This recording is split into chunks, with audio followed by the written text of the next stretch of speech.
In-laws hijacked 20 million naira compensation from widow. I mean, how can you be this wicked? It's not like you worked for it. Her husband worked for this money. And he was actually killed in the line of duty. Let's put it that way. And they compensated the wife. And you not decided, okay, fine, because the money is huge, decided to, collect the money and, left her alone with the children with nothing. Because the story of a policeman who was, killed during the so-called hyper, palaver last year, sometimes in October. And he was beheaded alongside some other policemen and was burned to death beyond recognition. So the government of the state decided, to compensate their wives, the families. This particular woman was given or was compensated with 20 million naira. I think with the other entitlements and allowances of her husband. And she said she went to the bank with one of the brothers, and she signed the necessary things she needed to sign. And I don't know why they didn't even give her, why the money was not paid into her own personal account. Now, the money was paid. The in-laws collected the money alongside all other valuable documents of the husband, including the husband's ATM cards, so it was collected right there at the bank. And they left the woman with nothing. Now, the man is, the man is pleading to the federal government, to the state government, that they should please help her to collect the remaining money, even if they spent out of it, they should please give her the money because she is suffering. She don't take care of, I think, 6 children or so.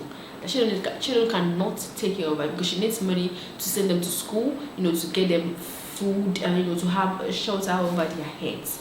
Now, why would you? We know how people can be. People are actually very wicked. And now one of the bride-in-laws was now saying that since she knows the person that took her to the bank or the person that went with her to the bank to collect the money, she should provide the name of the so-called person alongside his phone number. Because he personally didn't collect any money from her, and they can actually say it anywhere. Now the police are asking her to come to the station and explain, properly. Actually reason with the brother-in-law, she should be able to know who exactly followed her to the bank, to collect the money. Now she's saying that the person that said he was not aware is actually aware that they did not give her a dime out of the 20. Okay, fine, 20 million is actually a huge amount of money. This economic right now, 20 million is really, really huge. Now she should be able to tell the government, she should provide the name of the person that took her to the bank, and collected the money. Now they were able to help her, through that process. But come to think of it, it's actually not good. It's not good. He is your brother, fine, we know that. But then he had a wife and he has children. Now he was killed in the line of duty, and all you people can think of is collect the money he worked for. Without even trying, even if you just give the widow 5 million naira for upkeep, 5 million naira, and give her to be taking care of her children, it's enough. She wouldn't come out to say she was not giving anything, but as it is now, she's not giving anything at all, and is making her to voice out by saying that she's suffering, that she cannot take care of the children alone, that she needs money to be able to take care of the children, give them good food, and actually have a good accommodation over there. We are hoping that the police department of that state will actually do something about it and help her with her husband's entitlement, so that they would help, they will call the in-laws together and collect the remaining money from them and give it to her. Because I really don't know, since the wife must be the next of kin of the husband, so it should be the one that should have gotten the money. The money should have been transferred to, I don't even know how the money got to the in-laws in the first place. Whichever way or however way the money got to the hands of the in-laws, the bosses of this so-called deceased should please help the woman, to collect her money, because it is actually inhuman for you to, be saying, okay, because he's your brother. We know how, some people can be, their traditions and their so-called mentality that he's your brother.